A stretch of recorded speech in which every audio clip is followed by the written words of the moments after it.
I'm bringing out Mark Silva, who's a regular face now out here. And the brands are definitely coming. So thank you for joining us for the big brand panel.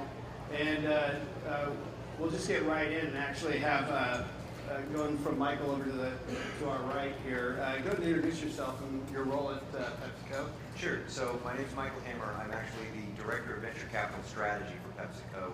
And what that means is I sit inside of the venture capital fund and advise the fund on what PepsiCo is looking for from a long-term strategy, whether it's ingredient technologies, emerging brands, or emerging media that we should participate in. So I get a good chance to see a lot of early stuff to decide not only whether it's an investable proposition or whether or not it's a potential for partnership for PepsiCo to play with. Great, thanks. John? I'm Jon Paluga. I'm the VP Marketing for the Armour and STP brands. The brands were owned by Clorox for over 10 years, and about a year and a half ago were purchased by a private equity investor. So I'm responsible for ramping up growth dramatically for these brands. And we've always been big proponents of using digital for a number of years. And we're just starting to really scratch the surface in terms of the social local component of it. STP, I think, is a natural because of its connection to racing and NASCAR, car shows, and things like that. So we're actively pushing for opportunities to grow in that space. Great. And Fred, outside of socks that you don't wear here, could you give us a little bit more background on you, a little coverage on you? Sure. My name is Fred Neal. I'm Vice President of CRM for Home Depot. I'm responsible for all customer-facing communications and all the one-to-one activities cross-channel we do. Well, thanks for being here, guys. And Fred, a little bit about a program that had social-local component to it, mobile perhaps, and so we get the whole SoLoMo spectrum, and reach into popular culture because, as we know, when things become part of popular culture, it can become a Super Bowl thing, it kind of happens. It's a happening moment for brands. Any thoughts on that for around Home Depot? Yeah, I'll just keep it more germane to what's been going on over the course of the last couple of days and our participation in the Big Brand Hackathon. And one of the projects that we had done was on Ryobi Nation. And this is a fairly new community that we've created. And what this is, it's the Home Depot, it's really about awakening the doer in all of us. And Ryobi Nation is about customers who have purchased Ryobi product, and they're very passionate about the work that they do and how they can share across the community the projects that they've done, get people to vote on the projects, and really trying to get a lot more from an engagement perspective. So that's one real quick. Two is, again, on Garden Club that Mark had mentioned earlier, and that's really where you think about both social and local, because what happens here in San Francisco from a growing perspective relative to Atlanta, Chicago, the weather's different, the plants, people want to engage with people that understand what's going on in their, right around their local community. So those are two things that we've done, and it's very important. So you're saying that the locality couldn't be more relevant to your community, the folks that you come into the Home Depot? Absolutely. Yeah. Makes sense. If you were to plant something here in San Francisco in the fog belt, it wouldn't be the same as what I would do down the peninsula. So right. you really do have almost hyperclimates. You have right. some hyper-relevance from locality. And you were talking about the NASCAR fans. Does that have a locality to it as well, or the automotive in general enthusiast? Absolutely. I mean, unlike some of the other consumer products brands that you have at Clorox, Armour and STP are related to hobbies. Cars are a passion or a hobby for people, and so there's a number of events where people get together and share that passion. Car shows is certainly one of them. NASCAR and drag races and all kinds of other races is another. So being able to leverage Facebook, Twitter, particularly over mobile devices at these events is a great way for fans to kind of share that experience beyond just the people they came with. They can share with a broader group of people. Cool. And speaking of fans and passion points, you were just at the U.S. Open. How did you survive 6 hours without your mobile phone? It was frightening. Yeah. Very, very frightening. But it was actually great because the idea of this this social atmosphere that was actually happening at the U.S. Open, but it was happening inside. But the minute you walked out of the gate, people just immediately got onto their phones and started, tweeting and calling and everything else. So you certainly wanted to be a part of that community. From the personal to the more professional, on the PepsiCo side, you guys have massive programs like the X Factor and others. Any ability to talk about some social local activations within the portfolio? Yeah, there's a lot of different things that we do, and you're absolutely right. From Gatorade to Mountain Dew to Pepsi to Doritos, those kinds of things. We've integrated social local into so much of what we do. One of the things that I can talk about is with us and Gatorade, it's about kind of a map my fitness kind of a look. If I'm traveling or if I want to try out a new ride, then I can go out and find out the social aspect of, hey, share with me a new ride, help me know where I can go, or I can talk to my friends about what my performance was on that. On the other side of it, the Mountain Dew, let's talk about Green Label Art. Mountain Dew has its own label, and people can suggest for the brand actually what great bands that they've seen locally, and they can start to push those bands and create this kind of groundswell of popularity for a local band just on the social atmosphere of what they're seeing, just in their local community. I heard Shiv and Frank Cooper talking recently from PepsiCo, talking about Shiv's the head of bottling digital, talking about how some of these interactions, you may have thought of them as an advertising program, but you were actually really interested in the back-end analytics. So an X Factor, when people provide a code or text into a code to unlock more X Factor platform content that's unique to them and original to them, you guys were actually seeing where they were checking in, what they were doing. You were finding, is that a strong market for us or not? Yeah. For instance, why did everything die in Atlanta for some reason? Right, What's going on there? Well, I'm not going to talk about that. Fair enough. But at the same time, you're absolutely right. We actually use that data from a real-time perspective on what are the conversations, what's happening within a specific retail location, and we need to make sure that if we are getting ready to do an event or getting ready to follow one of our promotional activities, that we are fully loaded within the market to make sure that we have enough product on the floor or on the shelf. So, and how fast that product may be going, or at least how the sentiment of the consumer in that market may be changing.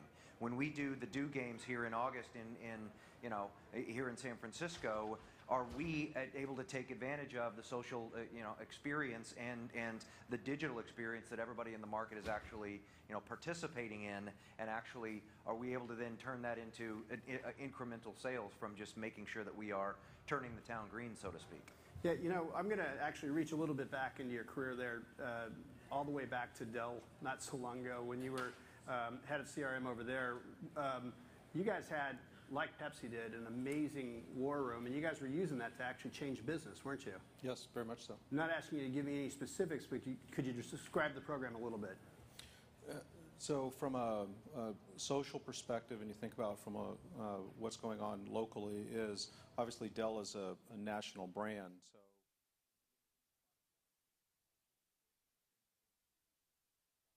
product categories, what's going on out of the marketplace. They have a pretty robust listening lab where they're just keeping a good pulse on what's going on, and then how do you drive activation around that and create community around the globe, around particular product categories. How do you then activate that back through social CRM and through a lot of text mining of the data, bring that back to the customer database to then be able to activate across all of your marketing campaigns and messaging platforms.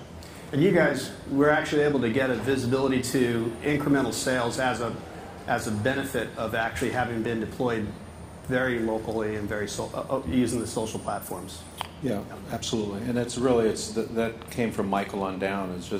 It was something that he was very passionate about, and he's very active in social and very active across all types of communities, and he's brought that down across the entire organization. Well, so that's actually a good place to take the conversation, because when you think about how things get funded, and kind of the joke I was making before, that sometimes a lot of these emerging platforms sit just beneath the contempt of every great strategist or CMO or C-suite.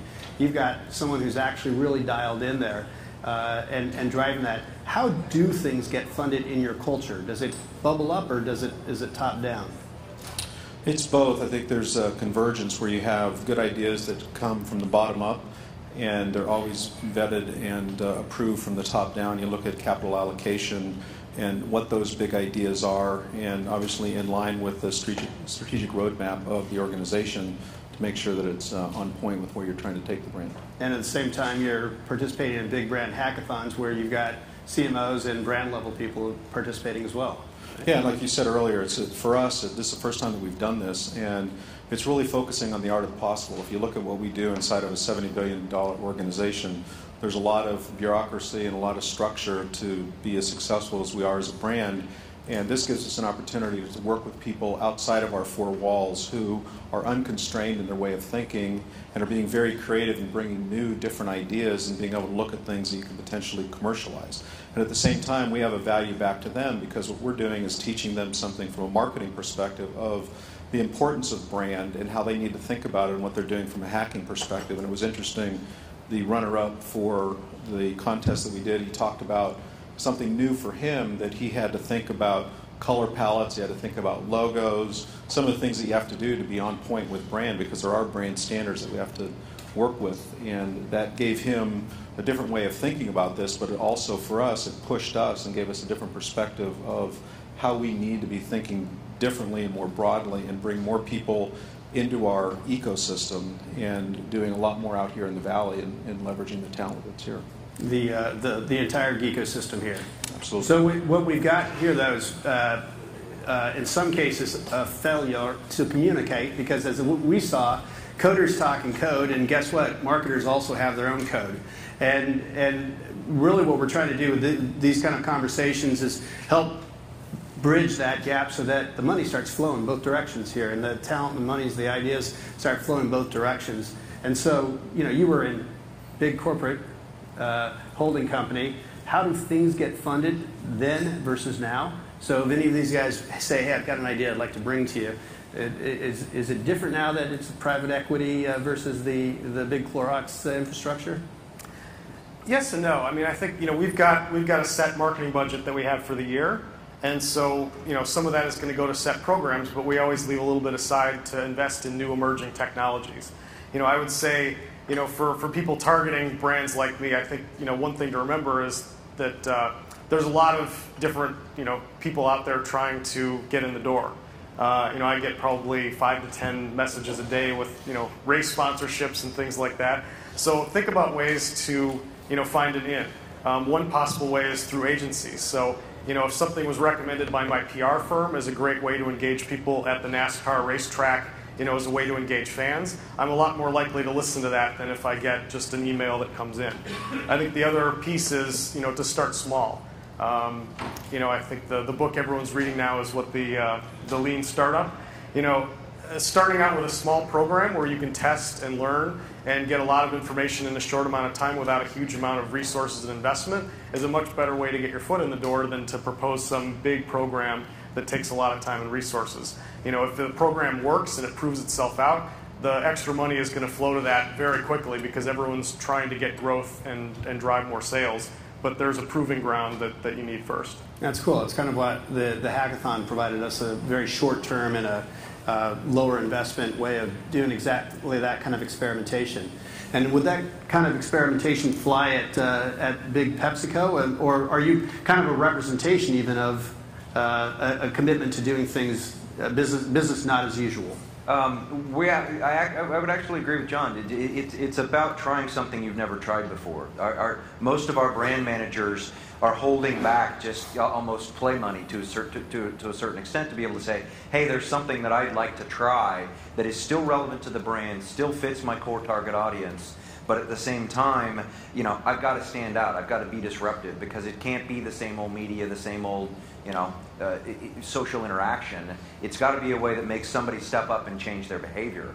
So most of what we do is looking for something that says, change that behavior to get me to buy one more can of Mountain Dew or Pepsi, or change that behavior to get my friend to be able to come into the franchise because of an event or a sponsorship or those kinds of things. So it's a lot of small things that start to bubble up from the bottom.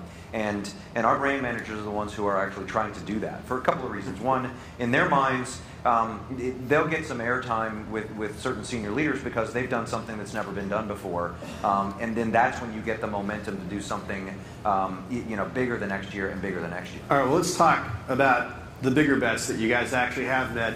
I'm going to get to you in a minute with Red Beacon, but why don't we talk about how does something like a Yumly happen? I mean, it's such a creative, innovative way. I'm sure there was something cooked up deep within the halls of Unilever and perhaps PepsiCo as well with the nutrition push.